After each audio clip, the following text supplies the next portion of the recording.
Many employees today don't have pensions anymore.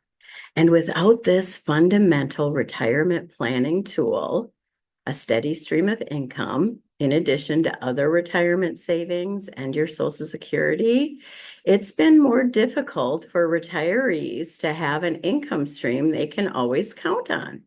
So, we are going to talk about structuring a personal pension. Before we get there, I want to show you a video that talks about the 4% rule and then talks about the strategy to get this personal pension. Well, the 4% rule is based on a great deal of research of how stock and bond markets actually behave.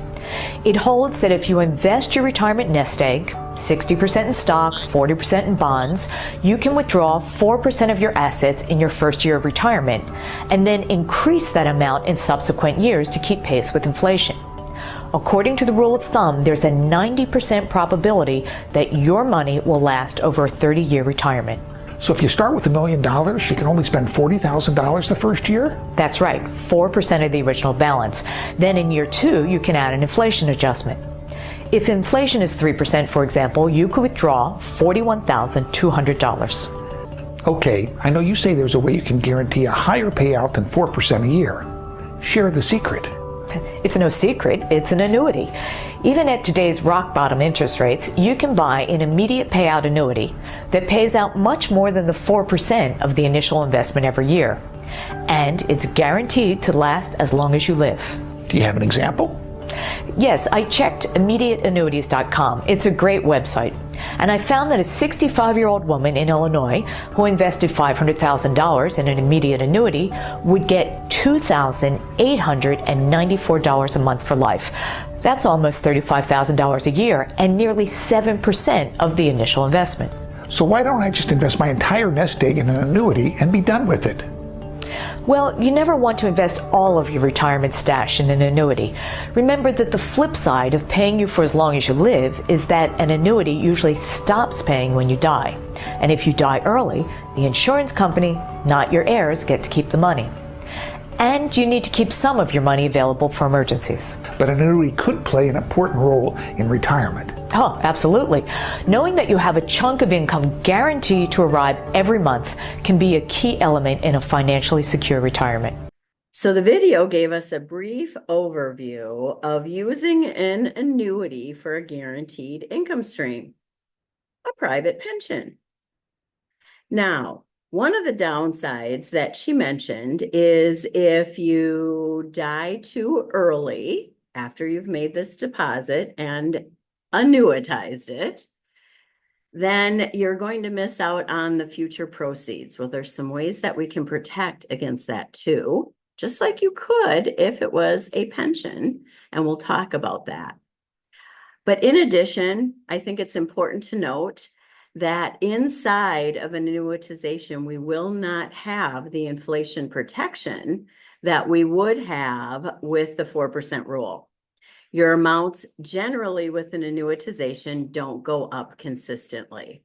So let's go through 4 different types of annuitizations that you might select if you wanted to create this private pension. The first one that we're going to talk about, and this is the one that was contained in the video, is life only. If you should select this option, you would get a specific amount of money each and every month until you die. And when you die, the payments would cease. Now, this works really well as illustrated here if you have a very long lifespan. But if you should die early, before all of the money you deposited was distributed, then you miss out on those additional funds. Another method we could use for annuitization, if that's a concern for us, is something called life with period certain. Under this example, the contract would pay for a specific period of time. This is generally in 5-year increments, anywhere between 5 and 30 years. Some companies have 7-year periods. But if one might die during this certain period, then these payments would continue to your heirs until that period of time was exhausted. But if you outlived this period, then the payments would continue for the remainder of your life. Which brings us then to our third option. This one is something called joint survivor. This pays out the benefits over two people's lifespan.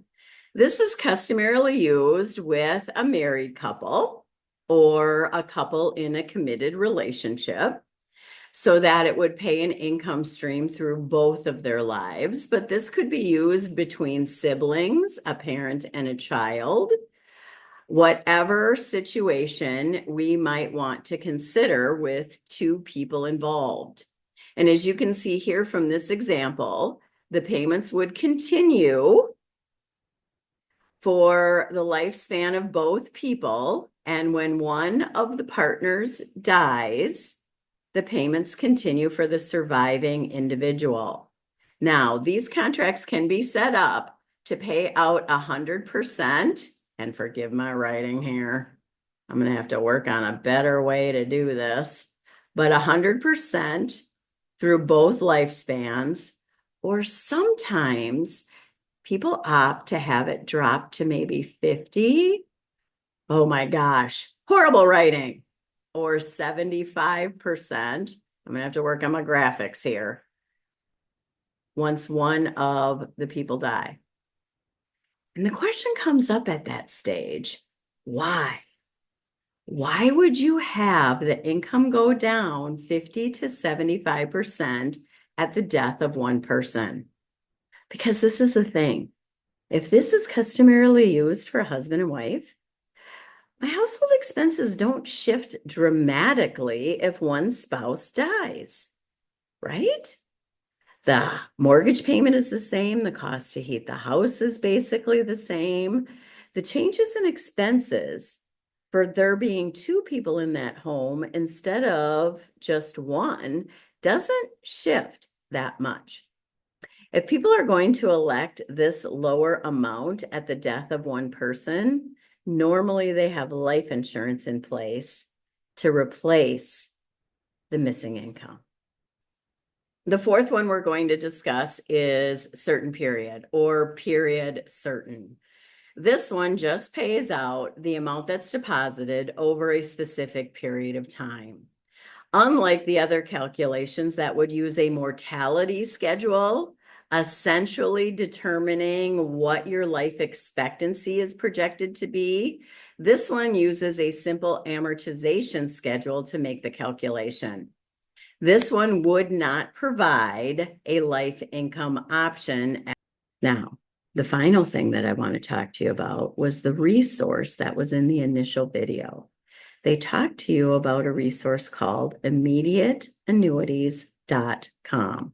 Now, I'm not paid by them at all. This is not some sort of endorsement. And normally I don't endorse anything like this if it is a sole company, because I do not want to be responsible for anything that might go wrong with them financially. But this company or this website offers two things that I think are of value to you. The first thing is it's simple to use. You see these basic areas that you'll just fill in, and I've pre-populated it. So it's easier for us to look at these quote amounts, and we'll look at those in just a minute. But the second thing that I like is this is not just one company that we're going to be looking at. There are several companies participating in this, and you will get to see the best annuitization options, or I should say, the company that offers you the best annuitization options. So let's look at a quote. So here we see the joint life calculation for the $100,000 we deposited for a couple that is 65 years old. This would extend over the life of both people, expiring at the death at the second spouse. If they were to add into that a 10-year certain period, it would be $4 less a month, $48 for the year, or $543. We also have a cash refund option. So this one essentially says if the payments at the time of the second death does not have all of the funds distributed, then the heirs would receive the remaining amount. We have some other options here for period certains. We also can look at a quote for the husband alone, the male in the marital relationship. Please notice how his monthly income alone is higher. His life expectancy is shorter than hers. And here would be her life only. Hers is about 600. His is 626. But if we look at insuring or getting the annuity to pay out over 2 lifespans, we're looking at 550. I'm going to put that link in the description below, so you'll have access to it. And that's how you create a private pension. Super easy. You don't even have to use an annuity for your whole accumulation phase. You could have this money invested literally anywhere else and then put it into the annuity when you want your private pension. Just like they said in the video, it's probably not wise to put all of your retirement savings into an annuity. Thanks for stopping by and learning a little bit more about private pensions. If you have any questions about this video or have other topics you'd like me to cover, please note them in the comments below, and please do not forget to subscribe. I'm going to have a lot of good information for you about how to get fearless with your finances. Be fearless and have fun. Oh, and like this video too. I'll see you later.